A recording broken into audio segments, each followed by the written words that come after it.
Right, you throw the questions and I throw the answers. That's the best way. Mm. First of all, I presume you want to introduce. Yes. So I'll shut up till you're ready. Yes. If I can take your name, rank, regiment and number. Name, Frank Ashleigh. Regiment, Glider Pilot Regiment. Regiment Army number 144170002. Rank Sergeant. Thank you. Can you tell me a little bit about your life growing up? About? Growing up, whereabouts did you come from? I'm Cockney born. We moved from that area when I was about 6 months old, so I don't remember any of it. I eventually wound up living in a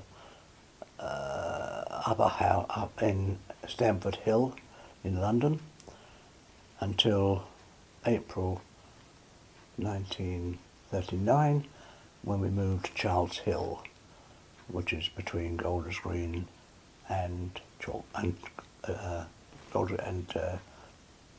can't remember what it's called. I volunteered for the army on my 18th birthday. Took the King's Shilling, so that's why my army number is a volunteer's number. I did my primary training, none of which was necessary because I'd been in the Army Cadet Force and also served in the Home Guard. So I was a fairly good shot. I knew military drill. But I had to go through the paraphernalia. That was in Nottinghamshire. And then because I'd been a welder in Civvy Street, they sent me on a 6-month course to learn to be a welder, where the instructor was, one of the instructors at least, was a man who worked under me. So he gave me the 10 test pieces and said, now go away. And that was it. I was eventually posted to a garage in Southend-on-Sea, where, because I was a skilled craftsman, a welder, they wanted to make full use of me, and so they made me a regimental policeman. And my function was very simply to marshal 3-ton Dodge lorries in and out of the garage. That was all I had to do. And while they were out, I had nothing to do. One day it came up on Part 2 orders. Volunteers were required to join the Glider Pilot Regiment with the warning this might be hazardous. With 2 other friends, both from Yorkshire, I volunteered, sent up to London to see if you were suitable to be trained as a pilot, because at that time the RAF was not happy about men in hobnail boots flying airplanes. I was successful, I was accepted, and both my colleagues were rejected. And then I was sent to Fargo Camp on Salisbury Plain, where we went through 6 weeks of purgatory, mental and physical. Would you like to know some detail? Yes, please. Every morning at 600, we'd go on what's called a run march in battle order. A run march was 5 miles, 5 minutes running, 5 minutes marching. And the 5 miles had to be completed in 1 hour. Complete that and go and get your breakfast. Don't complete it, be a little longer, and let's go round again. That was the physical part of the physical. There was lots more physical. The mental was rather more devious. We slept on steel beds on which there were 3, we called them biscuits. They were pads of about 2.5 foot each. And they were laid out and they formed a mattress. Each morning those biscuits were stacked, and every piece of kit that you had was to be put on that stack in a specified order for inspection. And something was always not good enough. And do it again. And this went, no matter what you did, it was never good enough. The regiment only wanted the very best. And I say that with all modesty. At the end of 6 weeks, all the torture suddenly stopped. In the interim, you could ask for RTU, return to unit. There was no stigma on your papers if you got it, if you asked for it. But if one of the instructors sent you back, that was different. Then there was a stigma, and the letters LMF would be on your documentation, which is lack of moral fibre. Having survived the 6 weeks, and you were made up to corporal, and for the first time you go into the corporal's mess, and on the door was a painting of a hideous, grinning devil. So you want to be a glider pilot was the caption. Nobody would apply for RTU after that. And then it was off for flying training, primary flying training. I was sent to Booker and bussed every day to Denham. And it's from Denham Airfield I was taught to fly the Tiger Moth.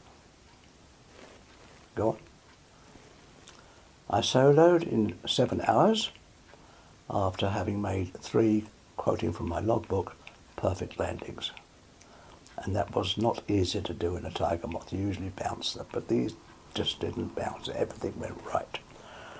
Soloed in 7 hours, did a few more hours of training, aerobatics, and the Tiger had whilst it didn't have a radio, there was a field about 4 miles away where, for some unaccountable reason, it picked up the BBC. And we used to all fly to this field and go round and round and round, always in a left-hand circuit, listening to the radio. And then back to the field and make a landing. And from there, it was to Stoke Orchard in Gloucestershire, where you met your first glider. Now, a glider is a rather interesting animal in that it can only exchange altitude for distance. It cannot, under any circumstances, gain height. It has to be towed. And the Hotspur glider was towed into the air by a Miles Master with an 800 horsepower engine. Tow us up, and within 2 hours I'd gone solo in the Hotspur. That was about the average. And then you'd go to North Luffenham in Leicestershire, where you would meet first either the Horser or the Hamilcar. But you started by going into the tail gunner's seat so you could advise the pilot when the glider was airborne. The would be towed off the ground by a 4-engine bomber, and after a few hours you then started to fly the thing. We went solo in that, and then you had the ceremony of being awarded the Army Flying Badge, which was their terminology for the wings. Yeah. And then you became operational. I was sent to Harwell, and that was A Squadron, and there I was paired with another man who was senior to me because he'd already got his wings. I had just got mine. His name, he was Bernard Cummins, without a G. He was the tallest man in the regiment, standing 6'3", and he and I did everything together. We ate together, we slept in the same room together, we went on parade together, we flew gliders together. Everything we did together. And gradually, a sense of mutual trust developed between you. He knew that he could always rely on me, and I knew I could always rely on him. Neither of us would let the other one down. And then we flew a glider. On the 18th of September, we flew a glider to Arnhem. We had a bit of a shaky takeoff in that our Stirling lost one engine on the takeoff run. And a Stirling, whilst it can fly perfectly happily on 3 engines, it cannot take off loaded with a loaded glider. So we pulled off.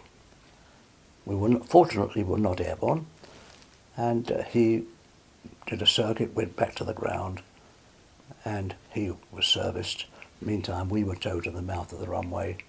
Our air bottle was refilled because we'd used it, obviously, in applying brakes. And we were last off the ground, but we're not the last to land, happily. Do you want to go on? Yes. We landed at Belfast on landing zone X-ray. We spent the night in the cellar of a cafe, which we afterward learned was owned by a Nazi sympathiser, a Dutchman. So nobody was upset that we were in there. And in the morning, we made our way to the Hartenstein, that was our orders, get to the Hartenstein and report in, which we did. With Lofty, we started to dig a slit trench very close to the road, but in the grounds of the hotel, which of course had been the headquarters of General Model, the German commander. He'd done a bunk when we got in, and I hadn't got very far down when I was sent on a patrol with two other glider pilots, Ray Osborne and Wade Watson, and a Captain O'Malley in the South Staffs. And our orders were, find the Germans, come back and tell us where they are and how strong they are. We got about half a mile or thereabouts, and everywhere we looked were German soldiers. And they'd seen us. So we dived into the St. Barnabas Church, Roman Catholic Church. We climbed a winding staircase which led to the organ loft. The winding stairs were about a hand's width that was it. From there on, there was an even narrower staircase leading up again, less than a hand's width, and we ran up them. The last time I went to Arnhem, I couldn't even walk up them, let alone run. This led to the very roof of the church, at which there was the huge bell, and there was a small door, which we opened, and there was a catwalk which led to the east. All places of worship face east and west.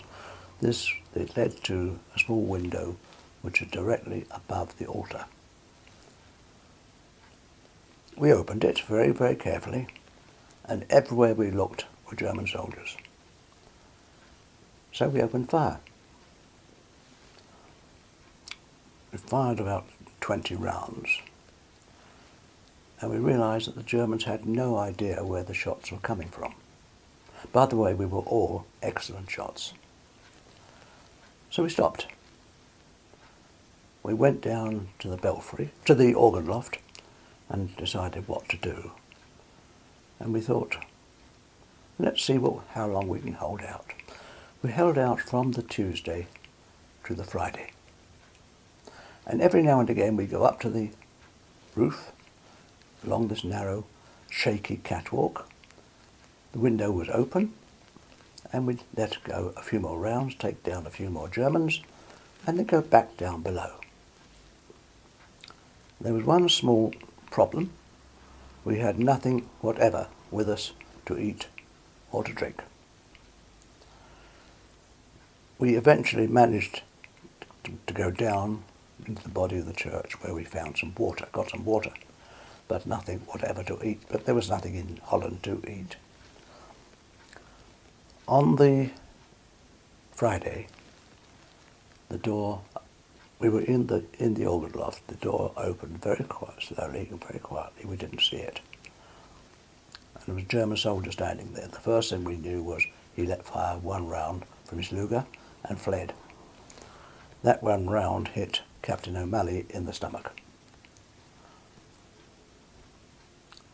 We knew that a stomach wound was serious, and he decided he would he would go down and surrender to get medical attention. Now, my interpretation, and I could be completely wrong, of course, was that he was in shock, because we afterward learned that he had told them there are 3 more British soldiers up there. A man came in under the organ loft and without a trace of an accent. He said, "Gentlemen, we know you're there. You have 5 minutes to come down with your hands up.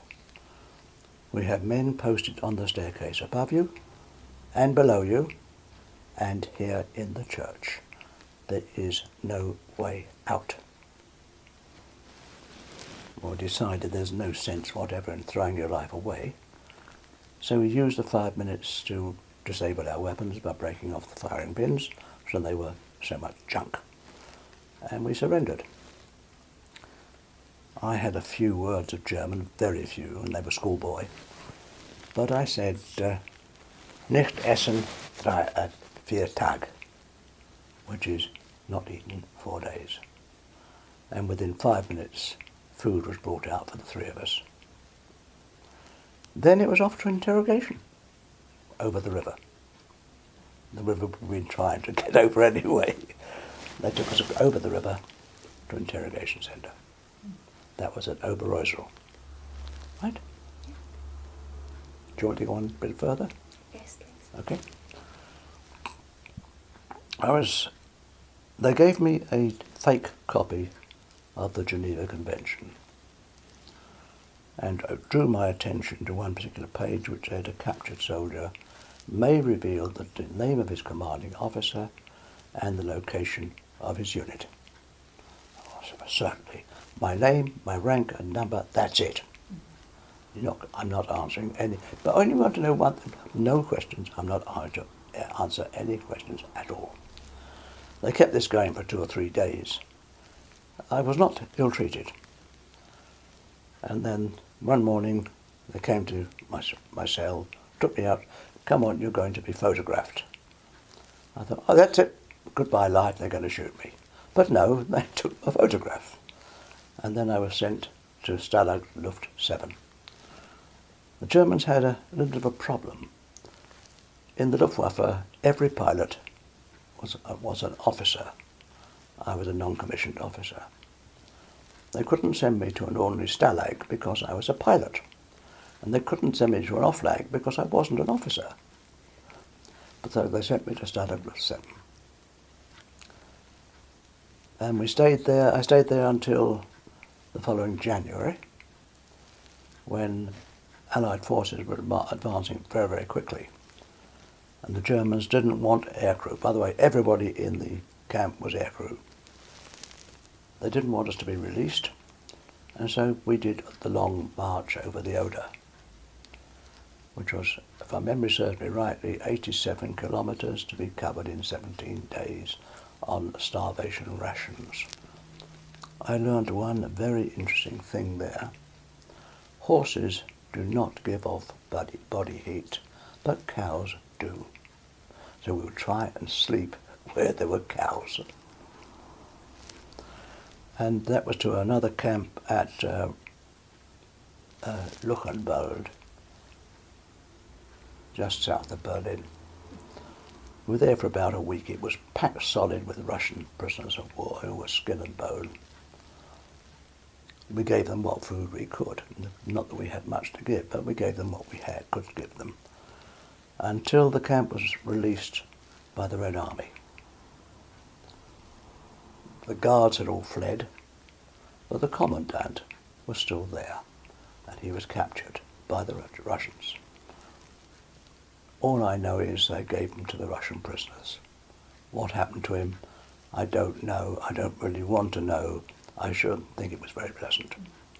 And the following day I was flown home, sent home on 6 weeks' leave on double civilian rations. What was life like in the prison camps? Highly regimental, very incredibly well organised. The German is an odd man. If you have been a coward if you hadn't given him much of a scrap. He looked at you with contempt and treated you accordingly. If you'd given him a real fight, he respected you and treated you accordingly. The fact that I wore a red beret, which they had originally dubbed Red Devils, earned me respect, and I was treated as well as they could. Wasn't very good because they had, as far as food was concerned, because they had very little to give us. Under the Geneva Convention, they had to feed us the same rations as they gave to the civilians. But of course we had the advantage of Red Cross parcels, and they were wonderful. Right? With regard to your training, do you feel like you've had sufficient training? Oh yes. When you went into Yes. an operation, you felt like Oh yes. you were fully prepared? Oh, fully prepared. I could handle any weapon. I'd been trained in unarmed combat, trained to kill with the bare hands. Yes, I'd had sufficient training. I don't think I could do it today. I walk with a stick. And is there anything about your service you would look back on and think, I wish I'd done differently, or I wish this had happened, or do you look back and sort of think everything happened as it should? When I joined the Glider Pilot Regiment, I learned very quickly that I had joined the finest band of men that God ever put on this earth. Every man I meet today wearing a red beret is my friend, and I'm his. No, I would not have changed a thing, except I would rather not have been captured, but with that one exception. And I know you've been back to Arnhem since. Many, many times. What's that experience been like going back after the event? I think the best thing I can explain, I was with my wife. We stayed at a hotel directly opposite Arnhem, Arnhem main line station, and we went for a walk down the equivalent of Bond Street. And a fellow on a bicycle came up rather fast behind us with a can of beer in one hand. He stopped, carefully put his can of beer on the ground, threw the bike down, and came toward us. My wife said, "Are we going to get mugged?"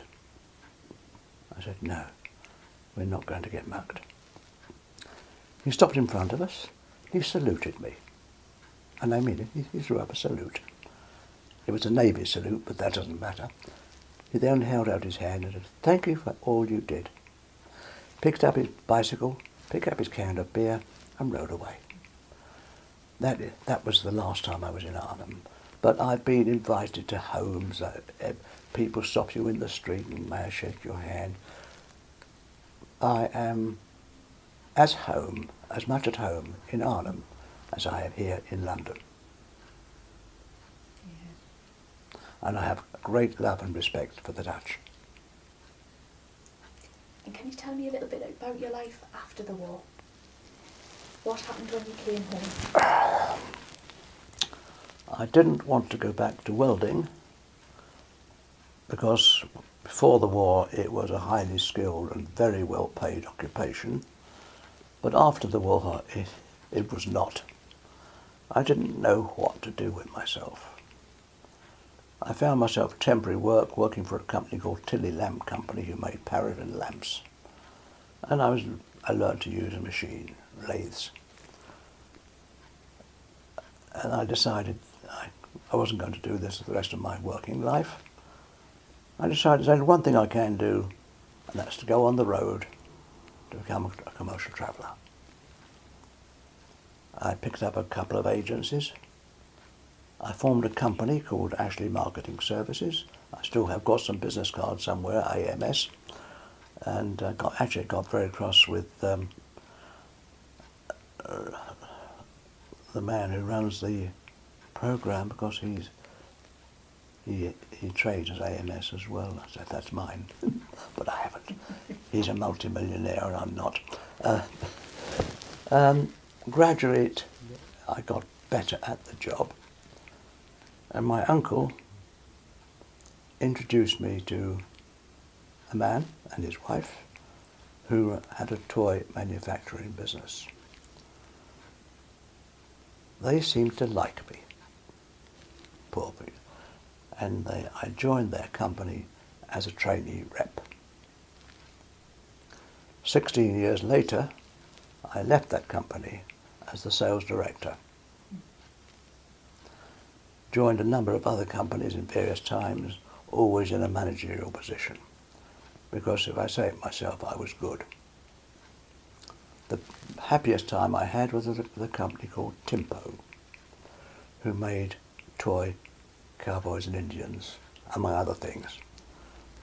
And I stayed with them for 6 years, and eventually was the southern sales manager. They had 2 sales managers. I was one of them.